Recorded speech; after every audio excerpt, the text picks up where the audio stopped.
Hi friends, நான் உங்கள் தோழி ஜெயஸ்ரீ. இன்றைய காணொளியில் தென்னாலிராமன் கதைகளிலிருந்து ஒரு கதையை பார்ப்போமா? மன்னர் கிருஷ்ணதேவராயரின் அவைக்கு ஒரு நபர் வழக்கோடு வந்தாராம். அவர் மன்னர்கிட்ட, அரசே, என்னுடைய தோட்டமும் பக்கத்து வீட்டுக்காரோட தோட்டமும் அருகருகே இருக்கு. 2 தோட்டத்துக்கு இடையில இருக்கிற வரப்புல ஒரு தென்னை மரம் இருக்கு. அந்த தென்னை மரத்தை பக்கத்து வீட்டுக்காரர் எனக்கு வித்துட்டாரு. நான் அதை பராமரிச்சுக்கிட்டு வரேன். இன்னைக்கு அவர் இடைய தேங்காய் பறிக்க கூடாதுன்னு சொல்றாரு. தென்னை மரம் நல்லா வளர்ந்து பயன் தர நிலையில என்னுடைய மரத்தை எனக்கு திருப்பி கொடுன்னு கேக்குறாருன்னு சொன்னாராம். அதை கேட்ட அவையில் இருந்தவங்க திகைச்சு போனாங்களாம். அங்கிருந்த அமைச்சர் ஒருத்தர் வித்த மரத்தை திருப்பி கேட்கும் அந்த மனுஷனை கைது செய்து சிறையில் அடைக்கணும்னு சொன்னாராம். உடனே தளபதி அந்த நபரை கைது செஞ்சுட்டு வர தயாரானாராம். அப்போ மன்னர் கொஞ்சம் குழப்பத்தோட என்ன செய்யலான்னு தென்னாலிராமனை பார்த்து கேட்டாராம். தென்னாலிராமன், நீங்க அனுமதிச்சீங்கன்னா இந்த தீர்ப்பை நாளைக்கு தள்ளி வச்சுக்கலான்னு சொன்னாராம். மன்னரும் சரின்னு சொன்னாராம். தென்னாலிராமன் அந்த நபர்கிட்ட, நாளைக்கு நீயும் உன் பக்கத்து வீட்டுக்காரும் வான்னு சொல்லி அனுப்பிச்சு வச்சுட்டாராம். மறுநாள் அந்த நபரும் பக்கத்து வீட்டுக்காரும்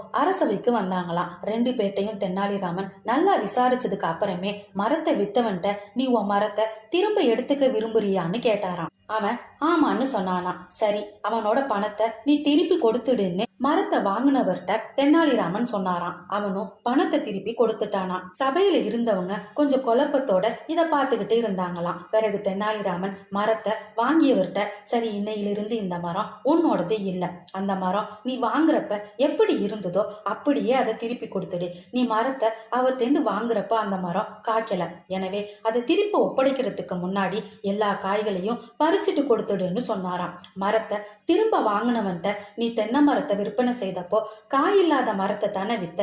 எனவே என்னைக்குமே காயில்லாத மரம் தான் உன்னுடையது.